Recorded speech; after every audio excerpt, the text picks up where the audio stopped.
Hi, everyone. Welcome back to the Frontline Advantage. Today we have Bryan on from Pico MES.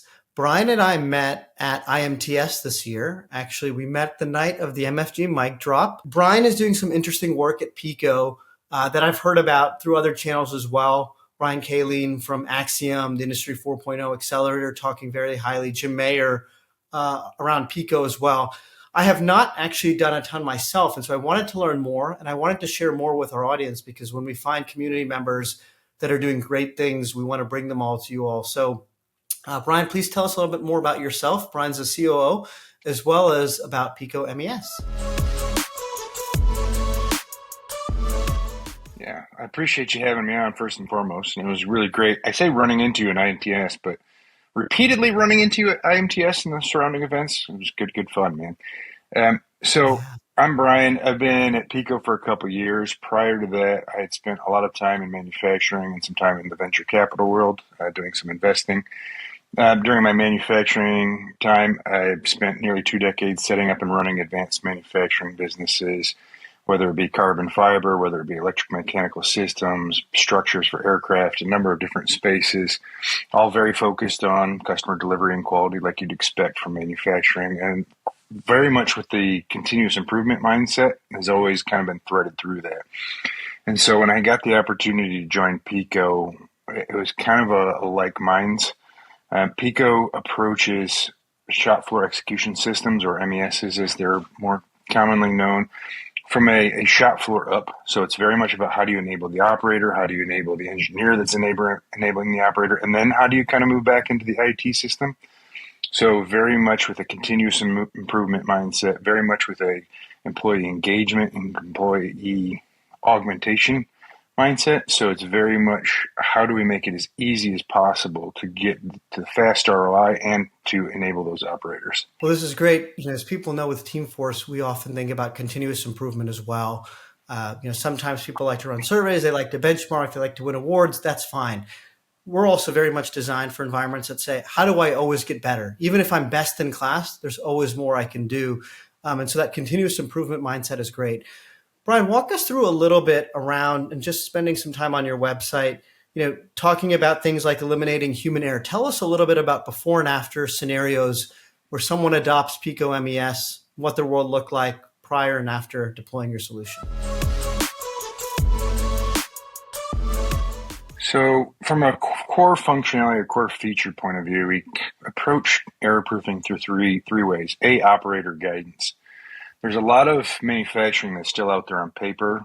They might be on paper on glass, but that's a one-way communication. And so creating a layered content worker guidance system where the worker really is engaging in the instructions that's in front of them, or is enabling them to move at the speed that the operator wants to move, so that you're not putting cognitive burden on them of trying to assess what the worker guidance is going on. So really trying to work in their space. It feels a bit like PowerPoint, but it's actually, we do them that way because it's a known good kind of solution feel, but it's very much different. So we approach it through layered content and a few other features within that set to really give the operator the opportunity to succeed. The other thing Pico does is our no-code tool library. So we're well over 200 different part families of tool integrations. So you think that's a scanner, you think that's a scale, it's a torque gun, all the way up to PLCs. And in the past, those tools required some kind of human intervention, setting up the P set on them, trying to figure out what program to run, or even recording what was on a digital scale. And the idea around human augmentation is to not displace them with robots or AI. It's how do you actually make them as proficient as possible so that those mundane tasks that are repetitive and often get messed up because they are a level of detail, once it's repetitive, it's hard to keep attention to, making that really simple. So we engage the torque gun, we control the torque gun, automatically set it, automatically record if it's been processed right, same with the scale, measure automatically, put it in the right space. So through a no-code connected tool library, we effectively make it as easy as possible for that operator and for the engineer who's setting it up to move as fast as possible to capture all that data. And then once you have that data in place is where the really fun part becomes, because now all of a sudden people are seeing what the variability between operators are, what's the variability between processes, and it's pushing the speed of that continuous improvement a lot forward. So now all of a sudden you get to engage the operator and understand why they're seeing challenges in the work instruction, where they're deviating from the process if they have to, and really capturing some of that tribal knowledge. So the three of those are really the power of unlocking this kind of industry 4.0 for manufacturers on the discrete assembly side. That makes a ton of sense. So, in essence, you come in, you're able to say, I'm going to take off some of the heavy burdens around, that torque gun and having to configure everything. It's going to be set up ready for you to use. If you make any changes from it, it's going to be recorded somewhere so people can go back and look at the audit logs. Really digitizing, kind of like you're talking about, bringing it into Industry 4.0. And a lot of the previous scenario was just doing things by paper, pencil. How are they tracking this in a spreadsheet, in sort of very manual processes before? Is that right? Absolutely. And if you look at the workforce of the future, the generation younger than I am, maybe two generations, depending on the way you do the generations, a lot of them are demanding that. We all walk around with these various tools in our pocket. Everything comes through us digitally. And then there's so many manufacturers, you walk out on the shop floor and they're grabbing a clipboard or they're typing something into Excel. You're keying something that's effectively a one-way communication. And if you think about it in the truest sense, from a continuous improvement point of view, that's inefficient. You're driving non-value-added work, trying to capture that data so you can go find out what's being the value-added work. It's very backwards in my mind once I realized that was there. So, engaging in that true Industry 4.0 capability of what are the OT and IT tools that can enable the value-added work to be done. And, it aligns really well with what we're seeing demographically underneath the surface. So, we might hear from manufacturers, these numbers seem extreme, but directionally, I don't think we've come across a manufacturer that hasn't agreed with what was in 2019 pre-COVID to now. Wages are up. But when you look at it, even with wages up, 10 years down, in this case, they're saying it's down 85%, time and positions down 89%, 3-month retention rates down 44%. And so when you don't have sort of these systems in place, and especially for the next generation that likes using computers, that likes using technology and mobiles and whatnot, it creates environments that are just a little more antiquated, where there's more opportunities for risk and errors. And so it seems like a no-brainer to sort of sign up for something like this. How do you sort of think about who you go after in the market? Is it anyone who doesn't already have an MES? Is it, in your case, it seems like you target small to mid-sized manufacturers that really could benefit with something like this immediately. But how do you think about your go-to market and who the right audience is? Yeah, that's a really interesting question. Just before I jump to that graphic you just showed up, I mean, I can remember 10, 15 years ago, everybody was talking about manufacturing being dark, dirty, and dangerous. But it's even more than that now. It's how do you engage with the employees and how do you bring the whole lifestyle into the same manufacturing space? We were at a trade show a while back, and we had the bright minds from some high schoolers coming around they were trying to convince them to come into manufacturing. And they came up to our booth and they're like, wow, this is the gamification. It's almost like you're doing manufacturing in a role-playing game. And like that penny dropped in my brain so hard when he said that. It really is. If all of a sudden now you're having the same kind of features if you were in one of those video games where you're wandering through some weird world. And instead of swords and other tools like that, you actually have real manufacturing tools. And it really resonated with the group of them. But now all of a sudden, manufacturing looks like it's fun. It looks like a space I can be in. It's someplace that I can engage in, and it looks like something I want to go do. And so you're actually starting to kind of try and move that trend away from people are leaving manufacturing to go do other jobs to like, this is actually could be quite exciting. I want to come back into manufacturing and I want to engage in that space because the space is engaging with me. I think the reshoring discussion and say what you will, but people like Elon talking with Tesla and SpaceX and making manufacturing cool again, all the work that's being done, was it the smart manufacturing workforce that AMT is doing at IMTS? Yeah. Terry Iverson, his work around getting that younger generation going. So, and even in a world of AI, you wonder the importance of trades and skills like that might actually go up compared to some other jobs that maybe people would have gone to traditionally. So I agree with you on the importance of all of that. And I think that's really, really cool what the industry is trying to do to attract this next generation. And instead of looking at that idea of tenure in a negative way, really we can see it as an opportunity saying, okay, there's a previous generation that's retiring, that's, maybe choosing to do something else. If we have this new generation that's coming in, we've got to be ready to keep them excited and keep them engaged in these kinds of gamification opportunities and technologies that they would experience in their primary and secondary education systems anyways. Yeah, that's how they're learning a lot more through a lot more interactive spaces. That's how they engage with their world is through a lot more interactive spaces. And so you got to bring that into manufacturing, because sending them back to where, when I started manufacturing, getting whacked upside the head with a clipboard, that's just not anymore. So a lot of those earlier generations aren't going to tolerate that, or younger generations aren't going to tolerate that en masse.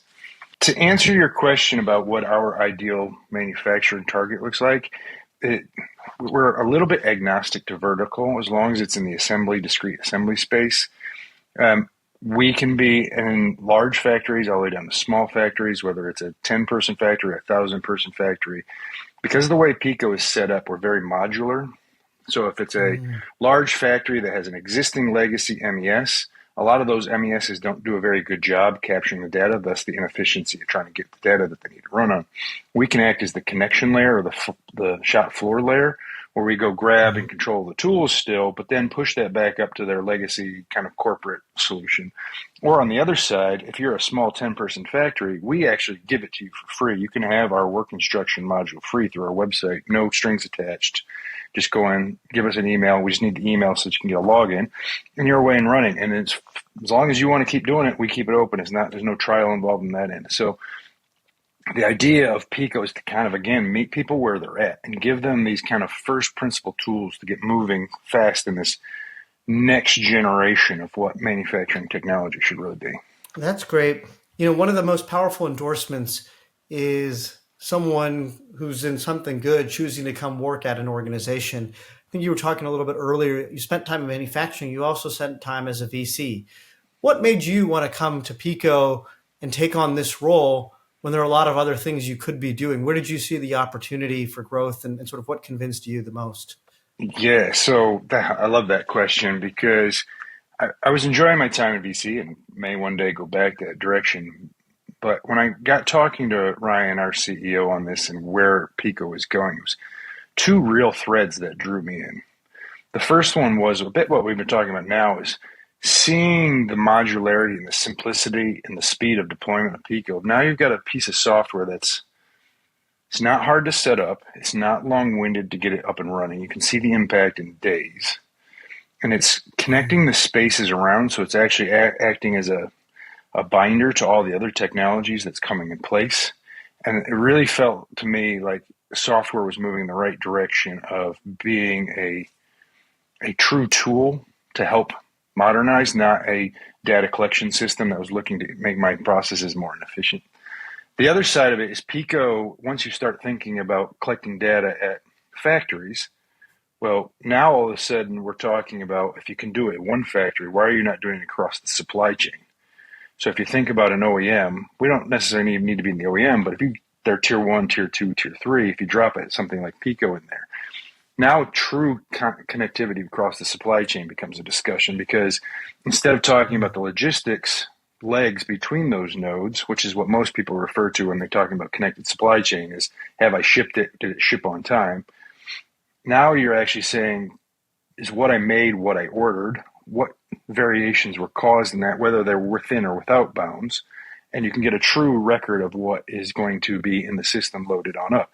And so it creates the opportunity for SIOP processes around the world to become way more structured and way more data intensive on their way through, and really does improve a lot of the opportunities within the supply chain. Makes a ton of sense. And having things structured, having data, having insights behind things, being able to identify anomalies, whether at a plant level or within the supply chain, defects, whatever it may be.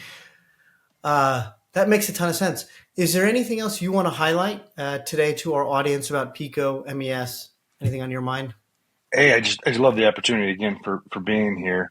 And B, it's these kind of conversations and these kind of thoughts about how the ecosystem works is Pico is very much set up to be a partner in an ecosystem. We can stand alone. We can number of customers have come in and dropped us within just one station to start with, have started with us very small.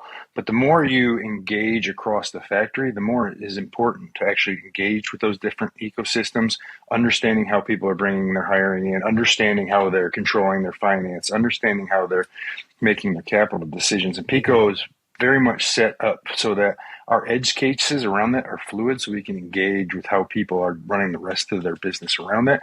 And then also to kind of prop those systems up or to push those systems back to their core expertise, like an ERP or an HRM or any of that kind of activity. So the whole idea around Pico is to fit within the existing, but also to help enable and bolster those existing. The analogy, I hope it's someone, I like imagine a vacuum cleaner that like goes to the edge all the way to the different ERP system or, whatever other HRS, whatever you may have. And this modular thing as Pico just kind of goes to the edge of all of those and helps kind of connect different layers and is particularly designed for manufacturers. So I like it. And I appreciate you coming on. And I hope, our audience, if they're not already utilizing MES or if they're utilizing another one, considers Pico and the benefits that it can provide. So thank you, Bryan, for hopping on. No, appreciate it, man. Appreciate your time.